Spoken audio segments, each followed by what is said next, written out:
And welcome to cricket दीवाने YouTube channel. आज मेरे साथ मौजूद हैं उमैर भाई और फकर आज थोड़े से बिजी है इसलिए हमारे साथ ज्वाइन नहीं कर सकता, जामिन भी।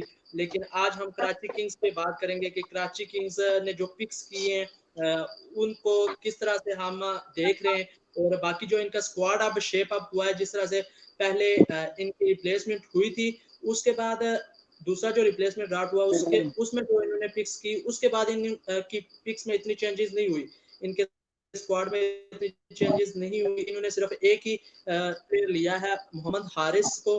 बाकी तकरीबन वही प्लेयर्स हैं इनके पास जो पिछले रिप्लेसमेंट ड्राफ्ट में लिए थे। उमैर भाई, किस तरह से देख रहे हैं, क्योंकि जैसा बाकी टीम्स को अभी भी अपने स्क्वाड को दोबारा शेप अप करने में मुश्किलात हुई हैं, लेकिन इनके पास जो इनके प्लेयर्स थे, एक लिटन दास ही गए, उनकी जगह इन्होंने जो मोहम्मद हारिस है उन्हें ही लिया है। बाकी इनके तकरीबन वही प्लेयर है जो इनके पास पहले मौजूद थे, तो इस ड्राफ्ट में इन्हें मेहनत नहीं करना पड़ी। अस्सलाम वालेकुम अदनान, अस्सलाम वालेकुम ऑल द ऑडियंस जो कि हमें सुन रही है। अच्छा, कराची किंग्स अगर आप देखें पहले जो ड्राफ्ट के बाद बाय फार काफ़ी स्ट्रॉन्गेस्ट नज़र आ रही थी ऑन पेपर। इवन के सेकंड ड्राफ्ट जो बिल्कुल आपने सही बात की, उसमें भी उन्होंने जो कुछ पिक्स की थी वो अच्छी थी। अच्छा, उसमें मैं समझता हूँ कि ओवरऑल उनका अभी भी बहुत स्ट्रॉन्ग कोर है। खासतौर पे इनकी जो सबसे बड़ी स्ट्रेंथ ये है कि इनके पास जो इमर्जिंग के जो लड़के हैं या जो डोमेस्टिक इन्होंने एक लड़के मतलब वो जो समझते हैं कि डोमेस्टिक की जो क्रीम है वो इनके पास आ गई है। जिशान मलिक हो गए, कासिम अकरम हो गए, हारिस अभी इन्होंने विकेट कीपिंग बैट्समैन लिए हैं जो कि बहुत अच्छी मतलब एक डाउन द ऑर्डर हिटिंग भी कर लेते हैं या काफी अच्छी उनकी परफॉर्मेंस है मेरी नजर में। इनके पास वो लीग ज्यादा है। अगर अच्छा, इनको थोड़ा सा नुकसान जो मैं समझता हूँ कि वो इस तरह हुआ है कि जैसे कि एक बड़ा इनफॉर्म इनके पास बैट्समैन थे जो क्लार्क, जो कि विकेट कीपर की भी संभाल रहे थे। ओबियसली वो उनको चैडविक बॉल्टन से उनको मैनेजमेंट ऊपर रेट कर रही थी, इसलिए वो स्ट्रेट अवे आके टीम के अंदर इन हो गए थे और उनका परमानेंट हिस्सा बन गए थे। बल्कि आप ये देखें कि जब लाहौर के मैच में उनको रन आउट किया गया तो उनसे उनको नजर भी आया कि उससे काफी डिफरेंस नजर आया। तो एक तो वहां पे थोड़ा सा देखना पड़ेगा कि चैडविक बॉल्टन की क्या फॉर्म है। दूसरा उसके अलावा जो मोहम्मद नबी का इनका जाने का है, क्योंकि वो इनको स्पिन बॉलिंग में भी और ऑलराउंडर में तो one of the best allrounder इस टाइम वो दुनिया के माने जाते हैं। फिर अगेंस्ट लाहौर भी बड़ी अच्छी 50 उन्होंने की थी और बड़ा बड़ा एक ऑलमोस्ट विनिंग टोटल बना लिया था। तो मैं समझता हूँ कि थोड़ा बहुत चीजें डिफरेंस है। ओवरऑल अभी भी स्क्वाड अच्छा है, लेकिन देखना पड़ेगा कि जो प्लेइंग 11 में ये किस चीज को चांस देते हैं। बिल्कुल सही है। जिस तरह से आपने डोमेस्टिक के परफॉर्मर्स की बात किया, इनके पास जो बेस्ट डोमेस्टिक के प्लेयर्स है पाकिस्तान के, वो मेरे ख्याल में बाकी किसी फ्रेंचाइज के पास नहीं। जिस तरह इनके पास जी, मोहम्मद हारिस है, उसके अलावा अब्बास अफरीदी को भी आप अब्बास काफी अफरीदी, हाईली रेट जी जी करते जी, हैं, वो इनके पास नो है। डाउट। इकबाल इनके पास मौजूद है। दानिश अजीज ने जिस नेशनल T20 और वनडे कप में परफॉर्म किया था, वो इनके पास मौजूद है। जीशान मलिक जो टॉप परफॉर्मर है, वो इनके पास मौजूद है। तो क्या समझते हैं कि इन प्लेयर्स पर भरोसा करना चाहिए कराची किंग्स को, क्योंकि उस तरह से हमने देखा नहीं है कि जिस तरह से इन प्लेयर्स पर कराची किंग्स को भरोसा जताना चाहिए, उस तरह से अभी तक भरोसा उन्होंने दिखाया नहीं है। तो अब क्या टाइम सही है कि जिस तरह से अभी टॉप आ रहे हैं ग्रुप स्टेज में, इस वक्त ये टॉप आ रहे हैं, तो आगे चलकर इन प्लेयर्स को चांस दे सकते हैं, जैसे कासिम अकरम हो गए, मोहम्मद आरिस हो गए, ये अपना फ्यूचर है, तो इनको चांस देना चाहिए या नहीं देना चाहिए? देखिए, मैं हमेशा ये समझता हूँ और मेरे ख्याल में बाकी फ्रेंचाइजीज को भी इस चीज़ को समझना चाहिए कि देखिए पीएसएल हमने एक नो डाउट एक ब्रांड है, इसमें पैसा भी होता है, हम लोग भी एक तरह से जुड़े हुए हैं, बहुत लोगों के बिजनेस भी हैं इसमें, बहुत जॉब क्रिएशन भी होती है, वो सब कुछ सही है। लेकिन इसका जो मेन गोल है कि आपने न्यू टैलेंट निकालना है और उनको आपको एक हमारी जो एक नेशनल टीम है उसको देना है। तो उसके लिए आपको यही प्लेयर, मैं आपने बिल्कुल सही बात की कि इस टाइम जो डोमेस्टिक के जो की परफॉर्मर्स हैं, जो क्रीम है, वो कराची के डगआउट में बैठी हुई है। अगर उसको मौका नहीं मिलेगा तो उस क्रीम का जाया हो जाएगा, वो पिक करना सब जाया हो जाएगा। मतलब देखा जाए तो वो लॉस पाकिस्तान का होगा। हत्ता कि अगर बिल्कुल। ये, जी जी, लास्ट टाइम मुझे याद है, अब लोग आप फिर ये कहेंगे कि लाहौर की बात कर दी, सिर्फ एक कोट करो एग्जांपल कि मैंने समीन आना से पूछा था उनसे कि आपने हैदर अली को क्यों नहीं लिया वो दौरान। उन्होंने कहा था कि हमारे पास वो जगह नहीं बन रही थी, तो इससे बेहतर ये था कि हमने उसको पिक किया, वो किसी और में मौका मिल गया और वो सामने आ गया। तो मैं यही बात कह रहा था कि ये इसमें कई दफा प्लेयर, अब दिशान मलिक आपने मतलब आप यू नेम इट, मतलब आप जिस तरह नाम ले रहे हैं, दिशान मलिक हो गया, अब्बास अफरीदी हो गए, हारिस हो गए, कासिम अकरम हो गए, ये वो प्लेयर्स हैं कि जो अपने आप को मनवाना चाहते हैं, क्योंकि उन्होंने डोमेस्टिक में अपने आप को मनवाया है। और आई एम श्योर कि अगर कराची कि मैनेजमेंट इनके ऊपर भरोसा करेगी, ये ऑलरेडी जो प्लेयर खेल रहे हैं उनसे बेहतर रिजल्ट आपको ला के देंगे। यहाँ पे जिशान मलिक की मैं कहूंगा कि जिस तरह से इन्हें पहले भी पता, जैसा अभी आपने लाहौर की एग्जांपल दी है या किसी भी फ्रेंचाइज की आप एग्जांपल दे सकते हैं, जिस तरह से हमारे पास प्लेयर्स काफी ज्यादा हैं, एक टीम में चले जाते हैं लेकिन उनको मौका नहीं मिलता, और टीम्स को पता भी होता है कि हमारे पास ऐसे प्लेयर्स हैं कि उनकी जगह इस प्लेयर को मौका नहीं मिलेगा। जैसे इनके पास बाबर हैं और शर्जील हैं, ऊपर से मार्टिन गप्टिल भी इन्होंने इंटरनेशनल प्लेयर लिए हुए हैं, तो ओपनर में जिशान मलिक की डेफिनेटली जगह नहीं बनती इनके पास, और ये उसे मौका भी शायद पूरा सीजन बिठा के रखें और मौका भी ना दें। तो ये भी एक हो सकता है कि वो प्लेयर इसी तरह पूरा सीजन में बैठा रहे और जाया हो जाए। क्या समझते हैं कि जिशान, जाहिर सी बात है मिडिल ऑर्डर में तो वो फिट हो ही नहीं सकता, जिस तरह बाबर की परफॉर्मेंसेज है, ऊपर से शर्जील की परफॉर्मेंसेज है, तो ये ऐसे टैलेंट है जाया हो रहा है। जैसे अभी इन्होंने कासिम अकरम को भी ले लिया, मोहम्मद हारिस को भी ले लिया, चले हारिस को लिया है तो यहाँ पर मैं समझता हूँ कि अगर इन्होंने लिया तो आप इसे चांस दें। इनके पास सुनहरी मौका है कि अभी वो जो जॉय क्लार्क है वो इनके पास नहीं है, मोहम्मद हारिस को चांस दें, पाकिस्तानी टैलेंट को आगे लाएं, और नीचे इनके पास फायदा ये भी होगा कि अगर ये हारिस को खिलाते हैं तो नूर अहमद को ये नीचे खिला सकते हैं, तो इनके स्पिन डिपार्टमेंट में जो थोड़ी सी वीकनेस है वो कवर कर सकते हैं। अगर ये वॉल्टन को खिलाते हैं तो फिर हारिस भी नहीं खेलेगा, और नीचे इनके पास स्पिनर जो नूर अहमद है वो भी नहीं खेल पाएगा। तो यहाँ पर अगर हारिस को ये खिलाते हैं तो मेरे ख्याल में यहाँ पर स्ट्रॉन्ग हो जाएगी इनकी टीम का कॉम्बिनेशन, कहीं ना कहीं बेहतर हो जाएगा। आप इससे एग्री हैं? बिल्कुल बिल्कुल, आपने बिल्कुल सही बात की। अच्छा, आपकी सारी बातों से मैं सेकंड करता हूँ, लेकिन एक बहुत बड़ा नाम है जो हमने मिस कर दिया, दानिश अजीज, जिसको आप ये देखें कि इंटरनेशनल में चांस दे दिया गया, लेकिन अभी तक कराची की जो मैनेजमेंट है वो उस पर रिलाई करने को तैयार नहीं है।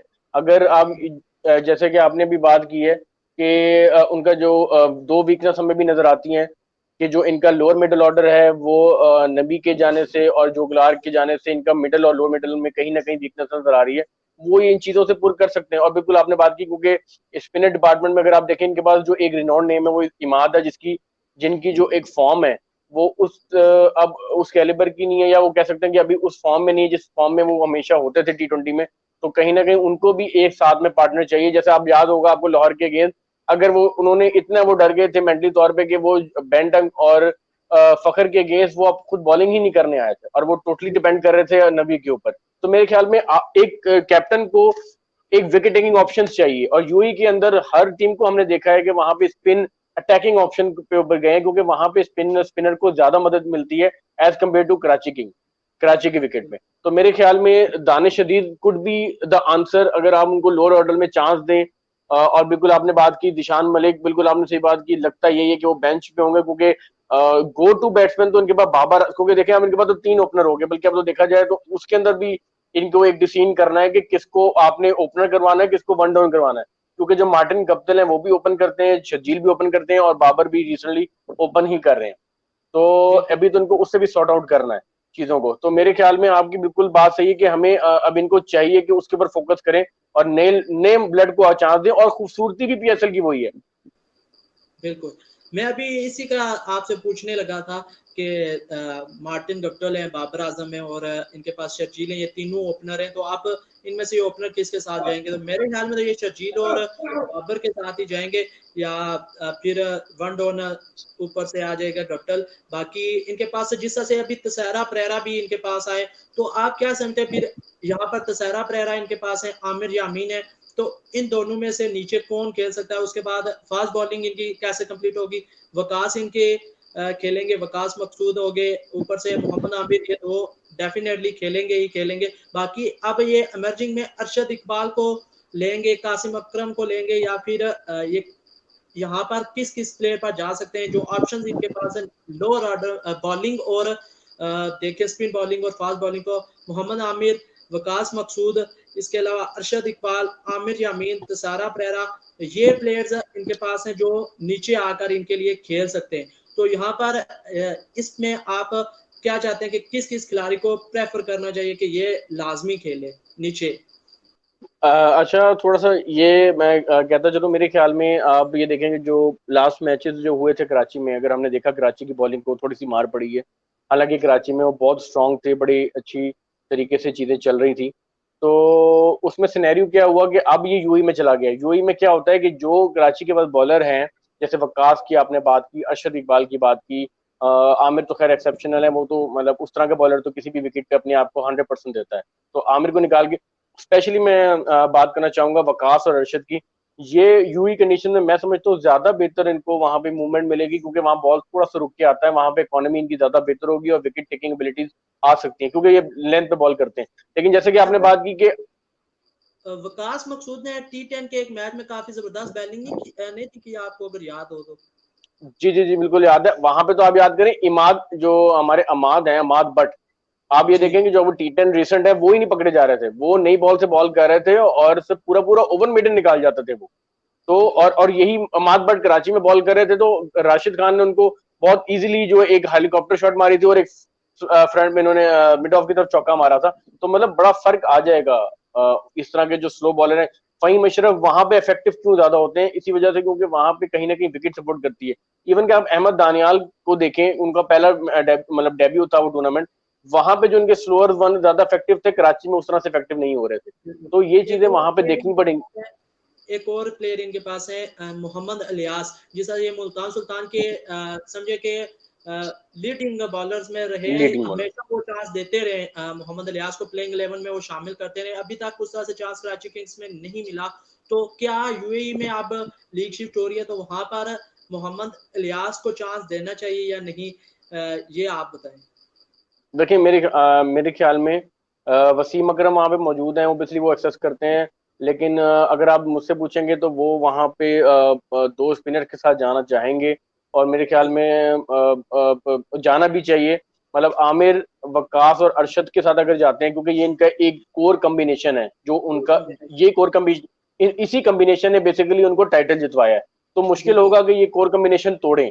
स्टार्ट में तो बिल्कुल। ये कोशिश यही करेंगे कि ये तीन कम्बिनेशन के साथ, और इलियास की जगह ये किसी ऐसे, या कासिम अकरम को चांस देंगे या किसी ऐसे बॉलर को चांस देंगे जो कि स्पिन में इनको हेल्प आउट कर सके।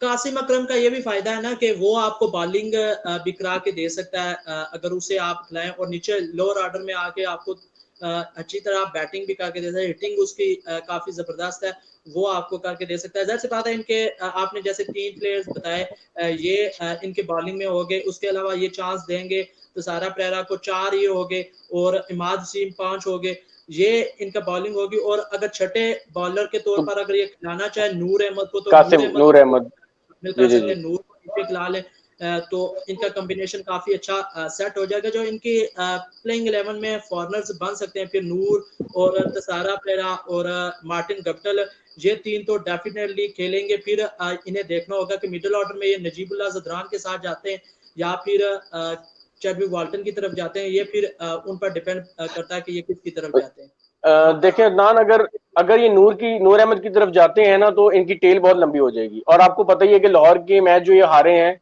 शुरू में इनके बहुत मार पड़ी है, लेकिन एंड में ये इसलिए लैग कर लिया, इन्होंने इस चीज को कहीं देखा होगा कि हमारी टेल लंबी ना हो। और ये चीजों से, जी मेरे ख्याल में ये नूर अहमद की बजाय हो सकता है कि ये लोकल में कासिम अकरम की तरफ जाएं और नजीबुल्लाह जदरान को ले लें, ताकि तिशारा परेरा और नजीबुल्लाह जदरान लोअर ऑर्डर में इनकी हिट, जो एक पावर हिटिंग की कमी है, वो किसी हद तक पूरी कर सकें। और जहां तक मैं एक बात, आप जी जी सॉरी बात आपकी काट रहा हूँ, सिर्फ एक बात आपको कहना चाहूंगा कि थोड़ा सा ऑडियंस के लिए, कि जो मार्टिन गप्टिल हैं अबू धाबी में उनका पहला मैच होगा, वो जो भी मैच खेलेंगे। और यूएई में अभी तक वो शायद 3 मैच खेले हैं और उनकी एवरेज जो है वो सिर्फ 17 रही है। तो ये देखना पड़ेगा कि एक तो करंट फॉर्म उनकी कैसी है, फिर इतने क्वालिटी बॉलिंग या स्पिनर्स के अगेंस्ट वो किस तरह परफॉर्म करते हैं, और स्पेशली जो स्लो टर्निंग ट्रैक है उस पर उनका परफॉर्मेंस कैसी है। तो ये एक बहुत बड़ा क्वेश्चनेबल है। सही है। और जैसे बॉलिंग में आप कह रहे थे कि अगर ये नीचे नूर को खिलाते हैं तो फिर इनके पास नूर को, जाहिर सी बात है अगर खिलाते हैं तो फिर टेल लंबी हो जाती है, अगर नूर को नहीं खिलाते तो फिर इनके स्पिन डिपार्टमेंट कमजोर हो जाता है। तो दानिश अजीज भी कहीं ना कहीं ऑप्शन हो सकते हैं, एक तो इनको मिडिल ऑर्डर में जो इनकी थोड़ी सी कमजोरी है वो भी कवर कर सकते हैं। और लोकल प्लेयर का हमेशा यही फायदा होता है, आप जैसे कोई कॉम्बिनेशन में खराबी होती है इंटरनेशनल प्लेयर्स की वजह से, तो आप उनको कहीं ना कहीं एडजस्ट कर लेते हैं। तो अभी स्पिनर की भी जरूरत होगी वहां पर, तो दानिश अजीज भी क्या समझते हैं कि इफेक्टिव हो सकते हैं बॉलिंग के साथ भी। जी जी बहुत अच्छी सजेशन आपकी। अगर आप ये गौर करेंगे, देखिए दानिश अजीज को जब क्योंकि हम जिम्बाब्वे गई थी हमारी टीम, और वहां पे हमने देखा था कि बहुत स्लो विकेट थी, इवन के 110 भी स्कोर भी नहीं हो रहा था T20 के अंदर, और वहां पे दानिश अजीज ने काफी रिलेटिवली बेटर बॉलिंग की थी। तो मैंने तो आपको पहले भी कहा कि Danish Aziz could be answer for the Karachi king management, क्योंकि वो lower down the order hitting भी कर लेते हैं और आपको साथ में एक bowling option, spin bowling option भी प्रोवाइड करेंगे। तो मेरे ख्याल में कहीं ना कहीं उनको बैलेंस आउट करने के लिए टीम का जो कॉम्बिनेशन है, उनको दानिश अजीज या कासिम अकरम की तरफ जाना पड़ेगा। बिल्कुल सही है। बाबर आजम की तो हमने बात ही नहीं की, क्योंकि वो तो हमेशा ही इनके लिए स्टार हैं। बाकी जो प्लेयर बचता है मेरे ख्याल में वो है शर्जील खान। शर्जील खान के लिए काफी अच्छी अपॉर्चुनिटी होगी यहाँ पे। क्या समझते हैं कि जिस तरह से अभी रिजवान और बाबर ओपनिंग कर रहे हैं, अच्छी फॉर्म लगी हुई है। फखर जमान ने जैसा अपने आप को प्रूव किया है वहाँ साउथ अफ्रीका में, तो शर्जील के लिए आप कितना समझते हैं ये बाकी जो मैचेस हैं वो कितने इंपॉर्टेंट है आगे वर्ल्ड कप के लिए जगह बनाने में, या पाकिस्तान टीम के लिए जगह बनाने में वो कितने इंपॉर्टेंट होंगे शर्जील के लिए? ये आखिरी सवाल है और आखिरी प्लेयर पर बात होगी। अच्छा, बड़े अच्छी, बहुत अच्छा सवाल था, बल्कि हमें पहले भी बात करना चाहिए था। अब ये देखिए कि ये जो टूर्नामेंट है ना, अभी तक मैं देख रहा था कि जो हाईएस्ट नंबर ऑफ रन है उसमें शर्जील और फखर आगे पीछे चल रहे हैं। तो मेरी नजर में वर्ल्ड कप को भी देखते हुए ये दोनों के लिए बहुत अहम टूर्नामेंट है। लेकिन मैं आपको ये बात बता दूं कि शर्जील को, आपको ये बात पता है कि 2-3 ऑप्शन हम उनको ये जो इनिंग्स उनको मिली हैं, कहीं ना कहीं उनके चांसेस भी ड्रॉप हुए हैं, जबकि फखर के ऐसे चांसेस ड्रॉप नहीं हुए थे। हाँ, बिल्कुल अब आप याद करें T10 के अंदर शर्जील खान खेले थे और वो एक मैच में कोई बेहतर के नजर आए थे, अगले मैच में सोहेल अख्तर उनसे फार बेटर स्ट्राइक रेट से खेल रहे थे। तो जो स्लो विकेट्स हैं, जो टर्निंग विकेट्स हैं, वहां पे क्योंकि उनका फुटवर्क नहीं है, उनके पास उतनी टेक्निक नहीं है, तो कहीं ना कहीं ये प्रॉब्लम उनके लिए फेस हो सकती है। तो ये देखना पड़ेगा कराची किंग्स को, उनकी मैनेजमेंट को, उनको इटसेल्फ को, उनके लिए बहुत बड़ा टूर्नामेंट है। एक ये भी है, इसमें थोड़ा सा ऐड कर लेते हैं कि शर्जील के वाले से ये भी आया, उनके फैंस उनकी फिटनेस को इग्नोर करने का कहते हैं कि फिटनेस को इग्नोर करें, लेकिन जो उनकी फिटनेस है वो मेरे लिहाज से यूएई में काफी ज्यादा इंपॉर्टेंट होगी, क्योंकि वहां पर एक तो गर्मी ज्यादा होती है, ऊपर से बिल्कुल अगर आप वहां पे स्पिनर्स को देखें तो ये भी उनकी वीकनेस है। स्पिनर्स पे वो उस तरह से खुल के हिटिंग नहीं कर सकते जिस तरह से वो फास्ट बॉलर्स को खड़े खड़े मार सकते हैं, वो स्पिनर्स पे उस तरह से नहीं खेल सकते। तो ये भी प्रॉब्लम्स हो सकती है। तो आगे अगर वर्ल्ड कप भी वहीं यूएई में होता है तो वो भी इन पर डबल प्रेशर क्रिएट करेगा। नहीं नहीं, बिल्कुल आपने बड़ी अच्छा पॉइंट किया कि इनके अंदर थोड़ा सा यही देखने वाले सीन है कि किस तरीके से ये उस चीज को टैकल करते हैं। और जैसे कि आपने बात की कि गर्मी 50 के करीब गर्मी हो सकती है, और अगर इवन के शाम में भी आप करें तो वहां पे 38 हाई 30s के अंदर टेम्परेचर होगा। फिर डबल हेडर्स होंगे, बैक टू बैक मैचेस होंगे। शजील अपनी फिटनेस को कैसे बरकरार रखते हैं, फिर वहां पे जाके अगर फर्ज करें पहले उनकी बॉलिंग आ जाती है तो पहले 20 ओवर आपने फील्डिंग करनी है, फिर उसके बाद आपने बैटिंग जाके उसी उसी फॉर्म या उसी आपने पावर से करनी है, क्योंकि शजील अगर होंगे को मौका दिया जाएगा तो मैनेजमेंट उनसे डिजर्व करे, वो करेगी एक्सपेक्ट कि वो आपको बिग हिटिंग करके दें और अच्छी स्ट्राइक रेट के साथ। तो ये उनके लिए चैलेंज है।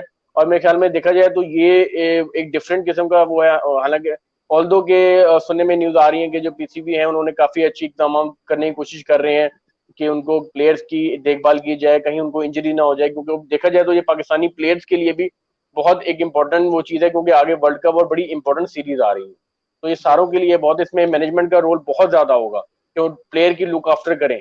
तो यहाँ पर हम एंड करते हैं इस शो को, क्योंकि हमने हर प्लेयर पर जो है बात कर लिया। आगे डिटेल एनालिसिस भी आएंगे, प्लेयर्स के स्टैट्स के साथ हम आएंगे एक मरतबा फिर कराची किंग्स की जी जो डिटेल एनालिसिस होंगे। अभी फिलहाल हम तमाम टीम्स के रिव्यू करेंगे एक एक करके कि किस तरह से टीमें शेप अप हुई हैं। उसके बाद फिर हम डिटेल एनालिसिस हर प्लेयर पर करेंगे और उनकी स्ट्रेंथ वीकनेस टीम्स की बात करेंगे कि कैसे वो आगे चल के इस टूर्नामेंट में उनके कितने चांसेस हैं, और तमाम डिटेल्स जो होंगी वो आगे डिटेल एनालिसिस आगे होंगे। उम्मीद करते हैं आज जो ओवरव्यू था वो आपको काफी अच्छा लगा होगा हर प्लेयर का और कराची किंग्स के स्क्वाड का। और आपने नीचे कमेंट बॉक्स में एक काम जरूर करना है, ये जरूर बताना है कि आप इस कराची किंग्स की जो टीम है, जो स्क्वाड बनाया है, उसको आप 10 में से कितने पॉइंट्स देते हैं। ये हम नहीं रेट करेंगे, हम रेटिंग नहीं देंगे, ये आपने रेटिंग देनी है, नीचे कमेंट बॉक्स में जरूर देनी है। और वीडियो को लाइक करना, चैनल को सब्सक्राइब करना। उमैर भाई, क्रिकेट दीवाने हमेशा ही इसी तरह चलता रहेगा और चलता रहेगा इंशाल्लाह। इंशाल्लाह, और बाकी दीवाने भी आएंगे दूसरे स्क्वाड्स के साथ। और आप फैंस के लिए कोई जो है मैसेज देना चाहे अगर तो। जी जी बिल्कुल। एक सबसे पहले तो कराची किंग्स के मैनेजमेंट के लिए एक सजेशन है, वो सजेशन ये है कि क्योंकि बैक टू बैक मैचेस हैं, शर्जील खान को खाली उनका टेक केयर करना पीसीबी का काम नहीं है, फ्रेंचाइजीज का भी काम है। तो उनको रेस्ट के लिए अगर जिशान मलिक जैसे उनके पास ओपनर है तो वाई नॉट कि उनको एक आधा, अगर आप मैच जीत जाते हैं तो एक आधा मैच में रेस्ट देके एक नया प्लेयर को मौका दिया जाए।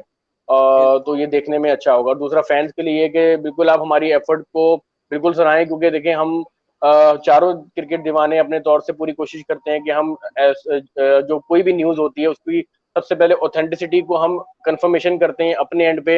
इतना आसान नहीं होता कि कोई भी न्यूज़ को ब्रेक करना। ऑब्वियसली आई नो कि फैंस जो हैं वो थोड़ा से इसमें इम्पेशेंट भी हो जाते हैं कि जो एक न्यूज़ है वो कहीं फेक ना हो, लेकिन अपने तौर पे हम मल्टीपल टाइम्स जो है डिफरेंट सोर्सेज से इसको कंफर्म करते हैं। तो इसमें थोड़ा सा आप लोगों की हमें रहनुमाई भी और थोड़ा सा बैकिंग भी चाहिए होती है।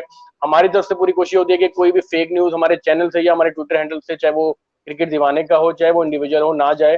तो फिर भी कभी कभार ऊपर नीचे हो जाए करें तो थोड़ा सा हमारी सपोर्ट कर दिया, क्योंकि आपकी सपोर्ट से हम लोगों को मोटिवेशन मिलती है। चले जी, ठीक है। अल्लाह हाफिज़ उमर भाई, सब लोगों को अल्लाह हाफिज़। आपको उम्मीद करते हैं कि शो पसंद आया होगा, और इसी उम्मीद के साथ कि पाकिस्तान क्रिकेट जो है आगे तरक्की करती रहे, पाकिस्तान सुपर लीग आगे तरक्की करती है। और इस दुआ के साथ एंड करते हैं कि पाकिस्तान सुपर लीग के जो बकिया मैचेस हैं वो अच्छी तरह गुजर जाएँ और कंप्लीट हो जाएँ। अल्लाह हाफिज़। अल्लाह हाफिज, थैंक यू सो मच।